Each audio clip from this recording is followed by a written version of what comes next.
नमस्कार मेरे प्यारे दोस्तों आज तक आपने कई प्रेम कहानियां सुनी और देखी होंगी। हिंदुओं के महत्वपूर्ण ग्रंथ महाभारत में भी कई प्रेम कहानियों का जिक्र है, लेकिन आपने कुछ चुनिंदा कहानियां ही अपनी माँ, दादी या फिर नानी से सुनी होगी, जबकि महाभारत में कई और भी प्रेम कहानियां हैं जिनके बारे में कोई नहीं जानता। और आज हम आपको महाभारत की ऐसी ही अनसुनी प्रेम कहानियों के बारे में बताने वाले हैं। तो आप चैनल को सब्सक्राइब कर लीजिए और हम वीडियो को शुरू करते हैं। कृष्ण और रुक्मिणी की प्रेम कहानी। आज तक आपने कृष्ण के साथ राधा की प्रेम कहानी को देखा और सुना होगा। पूरा वृंदावन दोनों की प्रेम कहानियों से महकता है, लेकिन हमारे वेदों में राधा का कोई जिक्र नहीं किया गया है, बल्कि वेदों के अनुसार तो कृष्ण की 7 पत्नियों में से एक रुक्मिणी को उनकी प्रिय पत्नी बताया गया है। कहते हैं कि रुक्मिणी से विवाह करने के लिए कृष्ण ने खूब पापड़ बेले। दोस्तों, श्री कृष्ण और रुक्मिणी की प्रेम कहानी बड़ी रोमांचक और दिलचस्प है। ऐसा कहा जाता है कि कृष्ण को रुक्मिणी से प्यार हो गया और रुक्मिणी के माता पिता इसके खिलाफ थे, जबकि रुक्मिणी भी श्री कृष्ण से बेहद प्यार करती थी। अब जब परिवार वाले नहीं माने तो श्री कृष्ण और रुक्मिणी ने परिवार की मर्जी के बिना ही शादी करने का फैसला किया और एक दिन श्री कृष्ण ने रुक्मिणी को अगवा कर लिया, जिसके बाद दोनों ने खुशी खुशी विवाह कर लिया। कुछ विद्वान तो रुक्मिणी को देवी लक्ष्मी का अवतार भी मानते थे, जिन्होंने दोनों को आशीर्वाद दिया और शादी के बाद से ही रुक्मिणी कृष्ण की सबसे प्रिय पत्नी रही है। गांधारी और धृतराष्ट्र की प्रेम कहानी। गांधारी महाभारत का ऐसा पात्र है जिसे विद्वान पतिव्रता का प्रतीक मानते हैं। दरअसल गांधारी का विवाह हस्तिनापुर के राजा धृतराष्ट्र से किया गया, लेकिन शादी के वक्त गांधारी को ये नहीं मालूम था कि धृतराष्ट्र नेत्रहीन है। और शादी के बाद जैसे ही गांधारी को ये पता चला कि धृतराष्ट्र देख नहीं सकते हैं, तो उसने भी जिंदगी भर पति के जैसे रहने का निर्णय लिया और विवाह के कुछ देर बाद ही गांधारी ने अपनी आंखों पर काली पट्टी बांध ली। हालांकि गांधारी के इस फैसले से धृतराष्ट्र को लगा कि वो उनका मजाक बना रही है और इस तरह आंखों पर पट्टी बांध लेने से वो उनका सहारा कैसे बन पाएंगी। लेकिन बाद में गांधारी के प्यार और विश्वास ने धृतराष्ट्र को समझा दिया कि वो ऐसा अपने पति के लिए ही कर रही है और दोनों के बीच गहरा प्रेम हो गया। आंखें होते हुए भी गांधारी ने नेत्रहीनों की तरह जिंदगी बिता दी। गांधारी और धृतराष्ट्र को इस विवाह से 100 पुत्र मिले, जिनमें सबसे बड़ा दुर्योधन था। अर्जुन और उलूपी की प्रेम कहानी। दोस्तों, हम सभी जानते हैं कि अर्जुन का विवाह द्रौपदी के साथ हुआ था, लेकिन क्या आप ये जानते हैं कि महाभारत में अर्जुन और एक नाग कन्या की प्रेम कहानी भी छुपी हुई है। दरअसल द्रौपदी के साथ हुई कुछ शर्तों के अनुसार अर्जुन को 1 साल के लिए वनवास की सजा सुनाई गई थी। अर्जुन वन में अपनी सजा काट रहे थे कि तभी एक दिन वहाँ उलूपी नाम की एक नाग कन्या की नजर अर्जुन पर पड़ गई और पहली नजर में ही उलूपी को अर्जुन से प्यार हो गया। वो रह नहीं पाई और अर्जुन को अगवा करके नागलोक ले गई, जहां उसने अर्जुन के सामने शादी करने का प्रस्ताव रखा। अर्जुन भी उलूपी से विवाह करने के लिए खुशी खुशी मान गए और दोनों ने शादी कर ली। अर्जुन और उलूपी को यहाँ इरवान नाम का एक पुत्र भी हुआ। इससे पहले उलूपी को ये पता नहीं था कि अर्जुन शादीशुदा है, लेकिन जैसे ही उलूपी को ये पता चला कि अर्जुन शादीशुदा है, तो उसने अर्जुन को वहाँ से जाने दिया। साथ ही एक वरदान भी दिया कि पानी में उनका कोई बाल बांका नहीं कर सकता। भीम और हिडिंबी की प्रेम कहानी। कुंती पुत्र भीम के पास अपार बल था। अपने इसी बल के चलते महाभारत में भीम को जाना कहा जाता था। बलशाली भीम की बदौलत जब वे कौरवों द्वारा लक्षगृह की योजना से बच निकले, तब पांडव जंगल में पहुँचे। पांडव जिस जंगल में पहुँचे थे, वहाँ पहले से ही राक्षसी लोगों का राज था और राक्षसों ने पांडवों को खाने की योजना बनाई। राक्षसों का सरताज हिडिंबा था, जिसकी एक बहन थी हिडिंबी, जिसे आमतौर पर हिडिंबा ही बुलाया जाता था। पांडवों को खाने की योजना में हिडिंबा ने सबसे पहले भीम को खत्म करने का तय किया, क्योंकि वही सबसे बलवान नजर आ रहे थे। उसने अपनी बहन को भेजा ताकि वो भीम को आकर्षित करके अपने जाल में फंसा सके, लेकिन हिडिंबी को पहली नजर में ही भीम से प्रेम हो गया और उसने सारी सच्चाई भीम को बता दी। हिडिंबी के मुंह से सच सुनकर भीम आग बबूला हो गए और उन्होंने हिडिंबी के भाई को मार डाला। बाद में भीम हिडिंबी को भी मारने वाले थे, लेकिन युधिष्ठिर ने उन्हें ऐसा पाप करने से रोक दिया। इसके बाद हिडिंबी ने अपना पूरा दुख कुंती को सुनाया और कहा कि वो भीम से प्रेम करती है। ये सुनकर माता कुंती ने भीम को उससे विवाह करने का आदेश दिया, लेकिन भीम ने शादी से पहले एक शर्त रखी।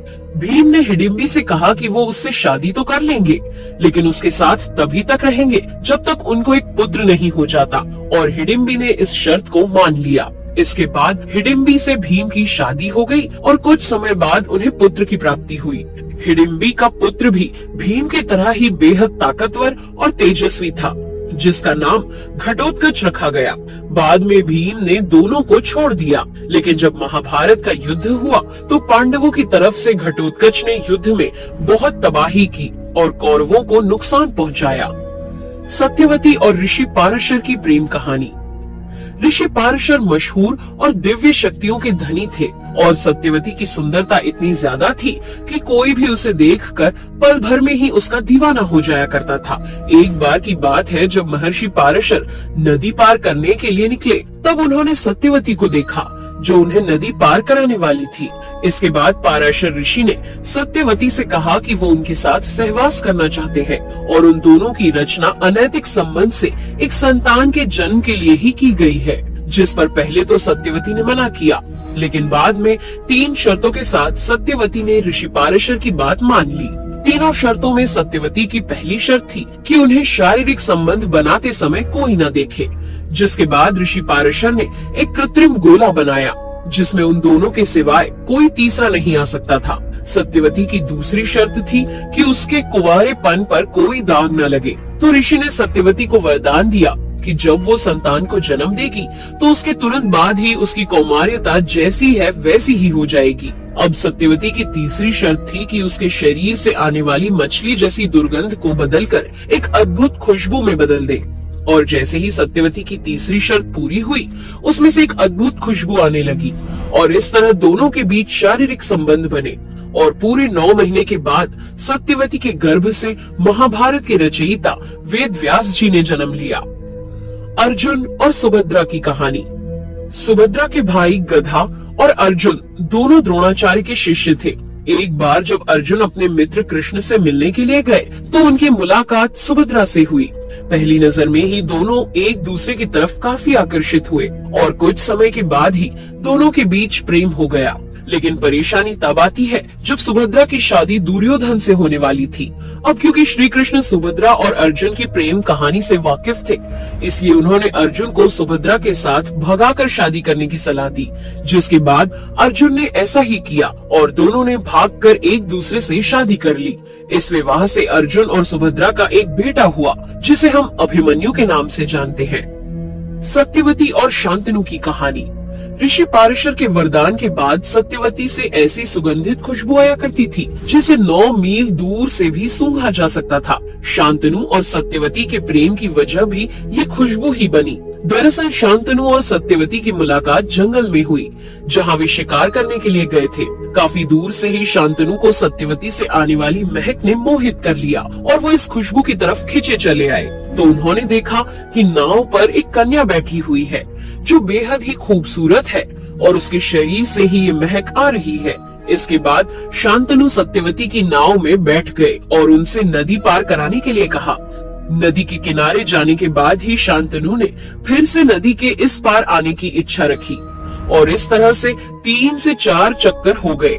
तब कहीं जाकर शांतनु ने सत्यवती से कहा कि वो उनसे प्रेम करने लगे हैं और यहीं से दोनों की प्रेम कहानी शुरू हो गई।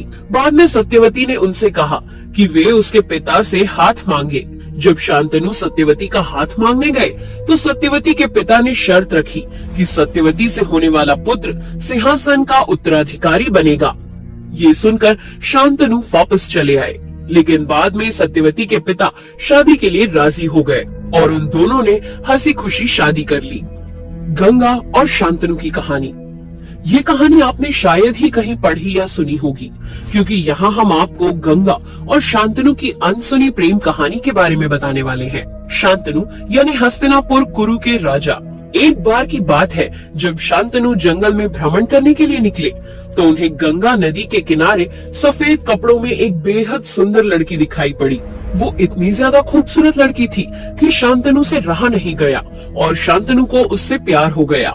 पहली नजर में प्यार कर बैठे शांतनु ने तुरंत उस लड़की के सामने शादी का प्रस्ताव रखा। लड़की ने कहा शादी तो वो कर लेगी, लेकिन वो उनसे एक वादा करे कि वो जो कुछ भी करेगी उसके लिए उससे कोई सवाल नहीं पूछा जाएगा, न उसे रोका टोका जाएगा। इस बात पर राजा शांतनु हैरानी में पड़ गए, लेकिन उन्होंने बहुत सोच विचार करके ये शर्त मान ली और दोनों की शादी हुई। लेकिन शादी के बाद जब उन्हें कोई भी पुत्र या पुत्री होती तो ये लड़की उनको गंगा नदी में डाल देती और इस तरह गंगा ने 7 पुत्रों को नदी में डाल दिया। राजा अपनी शर्त से बंधे हुए थे, इसलिए उससे कुछ नहीं कह पाते और दुख से परेशान रहते। लेकिन जब उन्हें 8वां पुत्र हुआ तो राजा शांतनु से दुख सहन नहीं हुआ और उन्होंने अपनी शर्त तोड़कर उससे पूछ ही लिया कि वो ऐसा क्यों कर रही है। वादा तोड़ने के कारण गंगा उस पुत्र के साथ गायब हो गई।